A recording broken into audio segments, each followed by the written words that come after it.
वो रिवायत भी ठीक है, ये बात भी ठीक है। जनाब ज़ैनब जब दरबार शाम में खुतबा देने लगी तो बीबी ने खुतबे का आगाज किया है शिब्र को खामोश करवाते हुए। शिब्र खुतबा दे रहा था, बोल रहा था, रिपोर्ट सुना रहा था, करबला के हालात बता रहा था कि हमने क्या किया, और झूठ बोल रहा था, गलत बयानी कर रहा था। तो बीबी ने एक जुमला कहा था, उसकुत, खामोश। तो रिवायत कहती है कि शिब्र ही खामोश नहीं हुआ था, ऊंट के गले में जो घंटियां बंधी हुई थी ना, वो जहां गई थी वहीं रुक गई थी।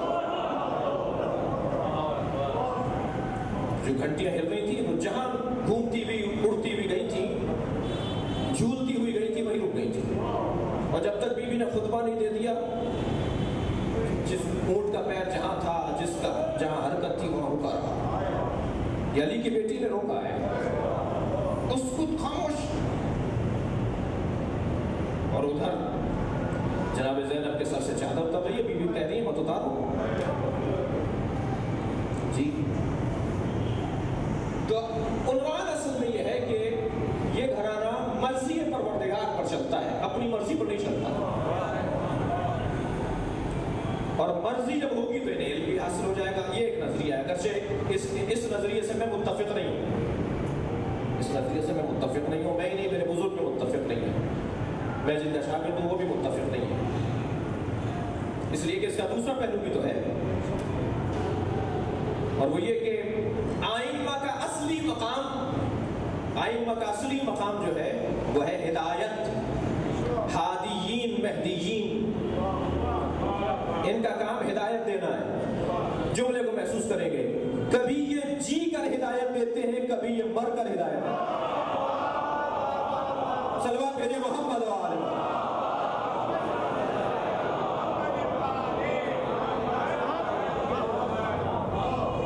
वो और बात है कि जैसे घोड़ों वाली मिसाल है, उसके अंदर इमाम हुसैन ने उन पर हिजाब डाल दिया, नहीं पहचाने गए कि हुसैन का लाश है। इमाम ने हिजाब उतार दिया, आंखों से पर्दा उतार दिया, तो उन्होंने पहचान लिया कि जो हाथ बुलंद हुआ है ये हुज्जत खुदा का बुलंद हुआ है, ये कायनात के वली का बुलंद हुआ है, जिसकी वजह से इल्म गैब आइम्मा की। असल मौजू आपके हाथ में आ गया कि मर्जी एक ऐसा मरकजी और महवरी एक ताकत है जिसमें कुदरत परवरदिगार। अब ये कैसे मुमकिन है अल्लाह ने मर्जी भेज दी हो और अली के पास कुदरत ताकत ना हो?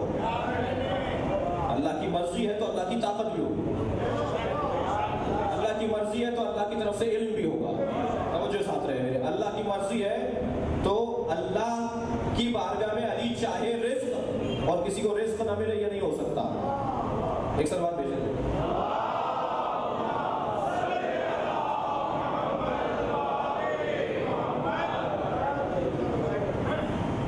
एक और सलवात।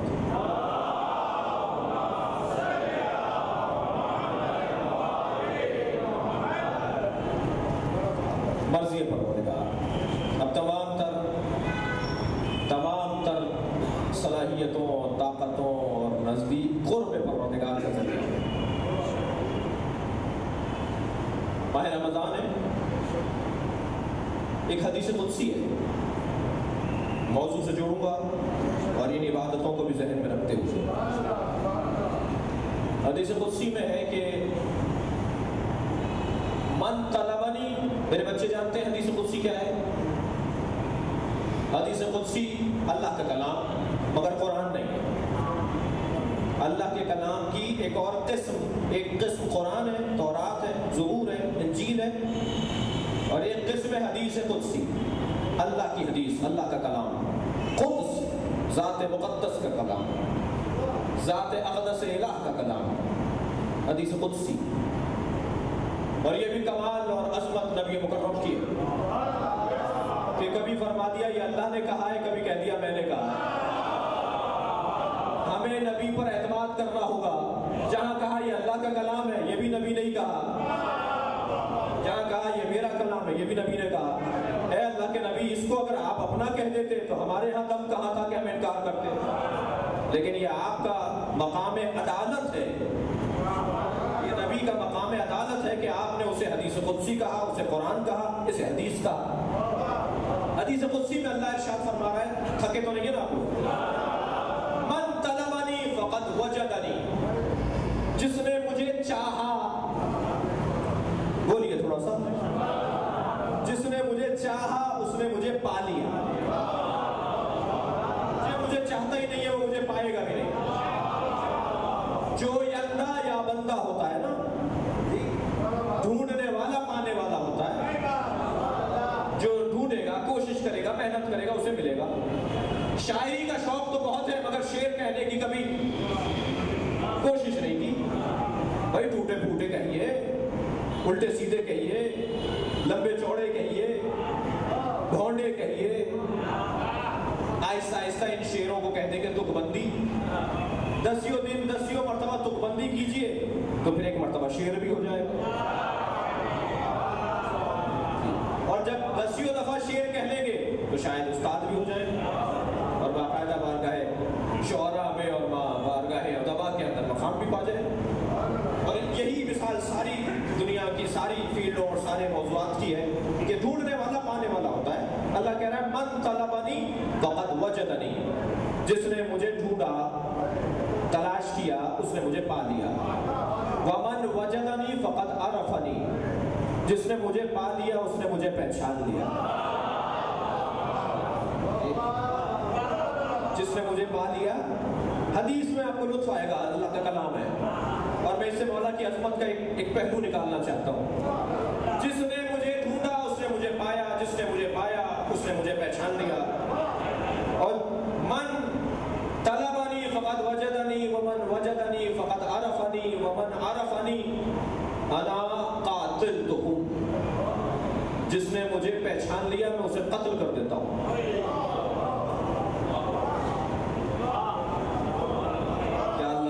अच्छा था, लाभ तो गए थे जीने के लिए और तू कह रहा है कि जिसने मुझे ढूंढा उसने मुझे पा लिया, जिसने पा लिया उसने मुझे पहचान लिया और जिसने मुझे पहचान लिया उसे मैं मार देता हूँ। वाना कातिल तो हूँ, मैं उसे कत्ल कर देता हूँ। मगर हदीस का एक और फिक्रा भी बाकी है अभी। और फिर कहता है वमन अना कातिल तो हूँ फ़अना अलैया दियतुहु, जिसे मैं कत्ल करता हूं उसका दिया भी तो मेरे ऊपर है। अल्लाहु अकबर, अल्लाहु अकबर।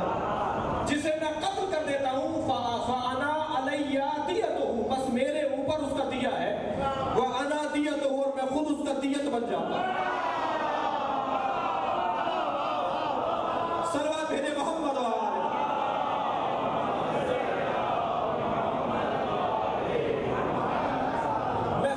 दियत बन जाता हूं।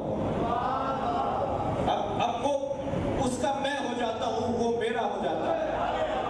मैं एक सलवात भेजे जरा मोहम्मद,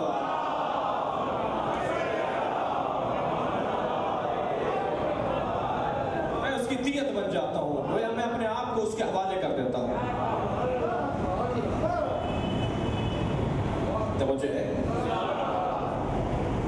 मैं उसके हवाले अपने आप को कर देता हूं। दो हदीसें बाब सुनन के अंदर, और वो ये कि जिसने 40 दिन तक मेरी खातिर जी कर दिखाया तो 40 दिन के बाद उसकी आंख मेरी आंख